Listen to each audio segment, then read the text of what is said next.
The referee said, "Play clean or get off." Then he overturned the match that should have been ours, and the sponsor took my coach away. I smiled with an ice-thin patience.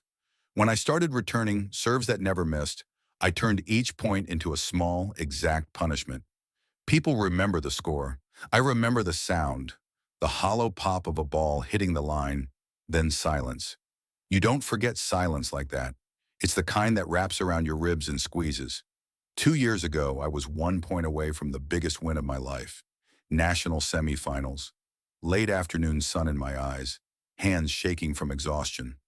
My coach, Mark Davis, stood courtside, mouth tight, arms crossed. We'd been grinding for a decade to get there. My opponent, Ryan Cole, was the Federation's darling. Every sports channel loved him. Clean cut, charming, the face of every energy drink ad that month. I was the guy from nowhere.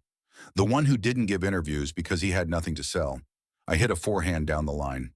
Clean. The crowd gasped. It was in. I knew it. They knew it. But before the applause could build, the referee's hand went up. Fault! Then came the sentence that split my career in half. Play clean or get off. I stared at him. That ball was in. He didn't even look at me. Point penalty for arguing. Game, set, match, Cole. The noise that followed was strange. Some cheers, some confusion. I just stood there, racket hanging at my side, feeling like the world had tilted 2 degrees without warning. Ryan walked over, awkwardly extended his hand. "Tough luck, man," he said. His smile was thin, apologetic, practiced. I shook his hand. My own felt like stone. Later, when I checked social media, the headlines were already out. Cole triumphs in controversial match.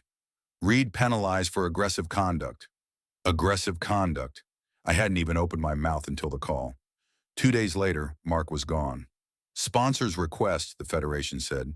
They think your partnership projects the wrong image. That phrase, the wrong image, stuck to me like a stain. Mark called me the next night. "You did nothing wrong," he said.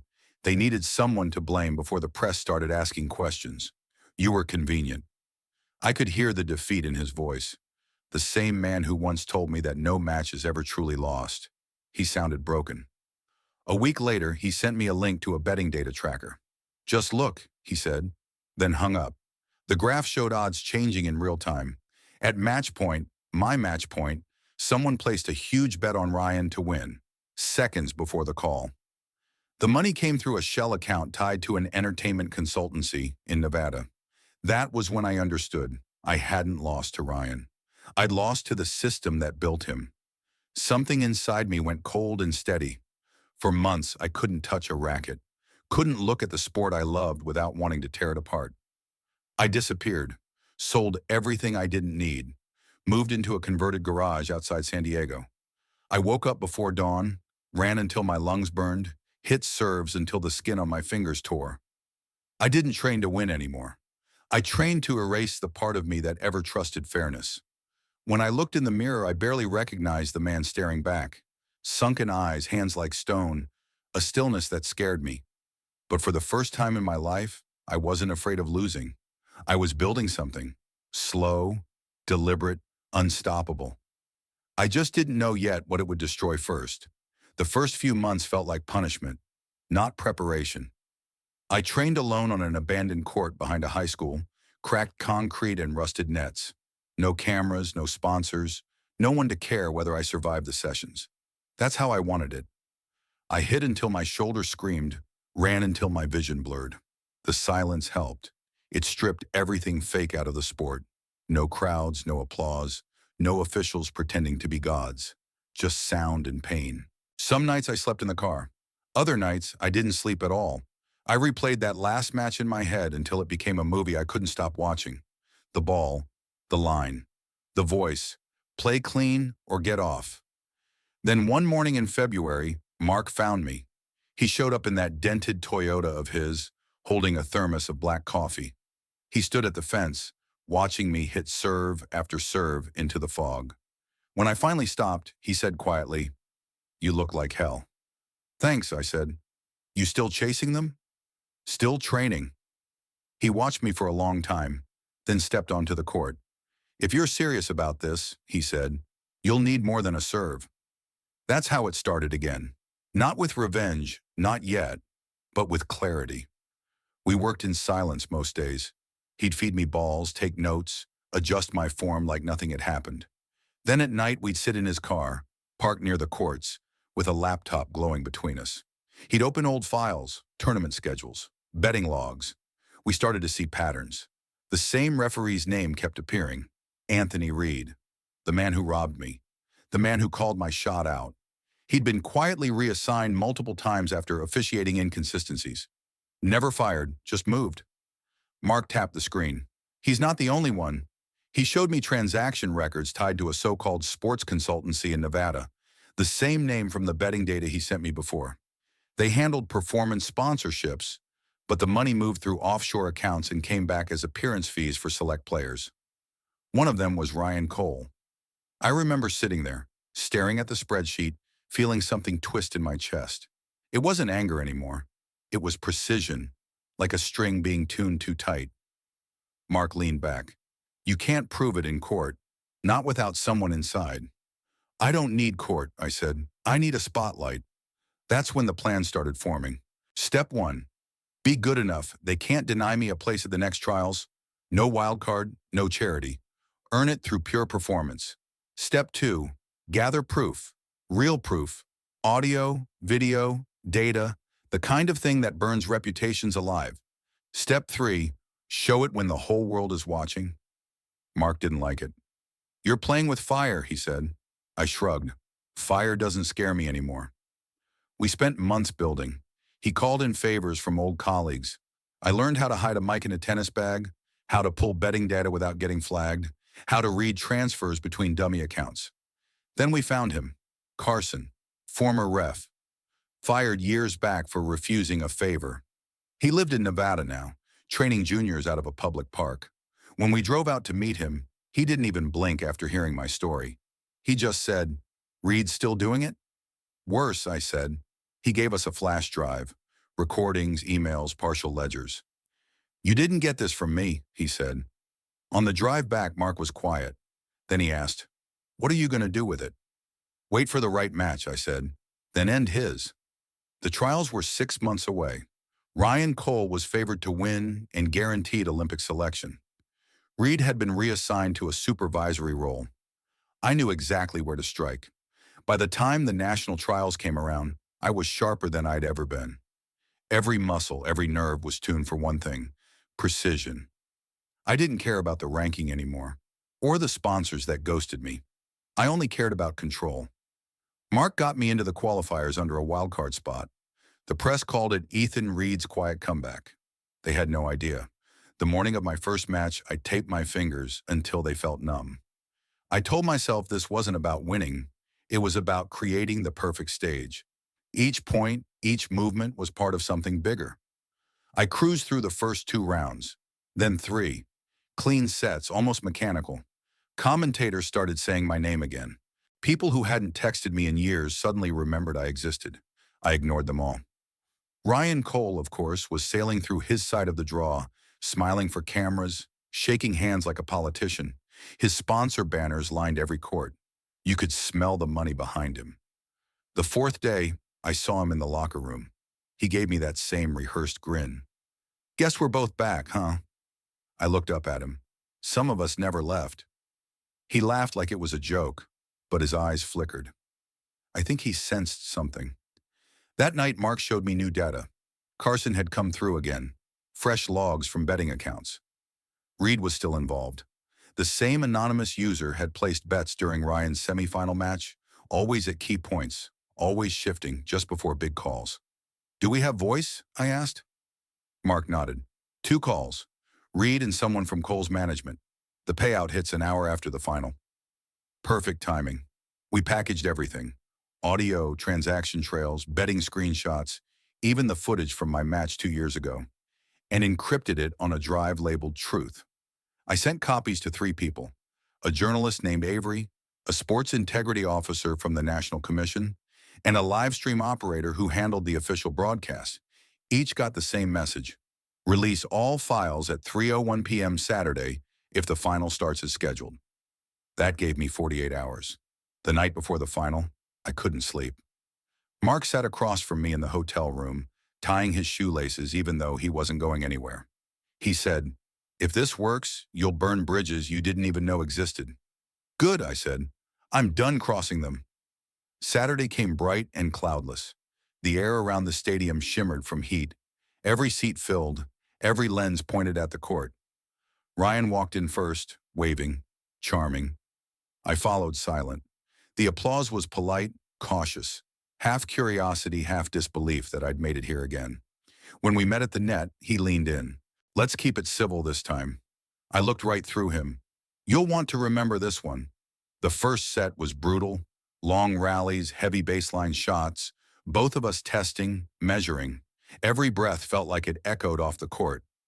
I took the set 7-5. Between sets, I glanced up toward the officials' box. Reed was there, not umpiring, just observing. His expression was flat, unreadable. The second set went Ryan's way. He adjusted, found his rhythm. The crowd got louder, cameras zoomed in, his smile returned. Then came the third. We traded games, one after another, 4-4. My heart was a drum inside my chest, steady but sharp. At exactly 3:01 p.m., a sound rippled through the stands. Not cheering, not gasping, murmuring. Phones lighting up, screens flashing headlines. I knew the files had dropped. Reporters in the front row stood up. Officials started whispering, pointing at their earpieces. Ryan's sponsor rep, seated courtside, suddenly grabbed his phone and bolted for the exit. Ryan noticed. "What the hell's going on?" he hissed. I bounced the ball, smiled just enough for him to see.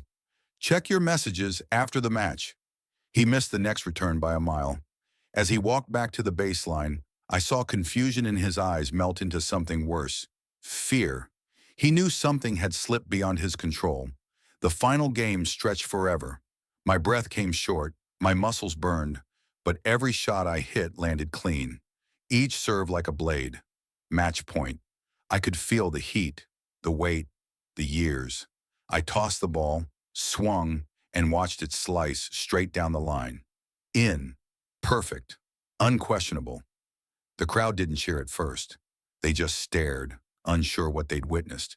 Then applause broke out, slow, uneven, building like thunder. I turned to the chair umpire. He didn't move. Then finally, game, set, match, Reed. Ryan dropped his racket. He didn't look at me. His phone was already vibrating in his bag. The noise after the match didn't sound like victory. It sounded like panic disguised as applause.